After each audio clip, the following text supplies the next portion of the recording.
حضرت ابو سعید خدری رضی اللہ تعالیٰ عنہ سے روایت ہے کہ اللہ کے نبی صلی اللہ علیہ وسلم نے فرمایا، جس کا مفہوم یہ ہے کہ جو ہے اللہ کا ایک بندہ بغیر کسی نیک عمل کیے وہ جنت میں چلا جائے گا۔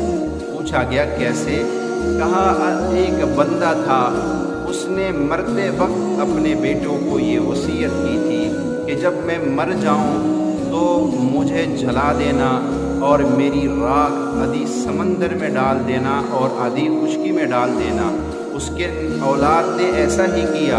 اللہ نے اس کو اپنے سامنے کھڑا کیا اور پوچھا، میرے بندے تجھے اس چیز پہ کس نے مجبور کیا تھا؟ اس نے کہا، یا اللہ مجھے آپ کے خوف نے مجبور کیا تھا، آپ کے سامنے کھڑے ہونے کے ڈر نے مجھے مجبور کیا۔ اللہ نے کہا، جا میں نے تجھے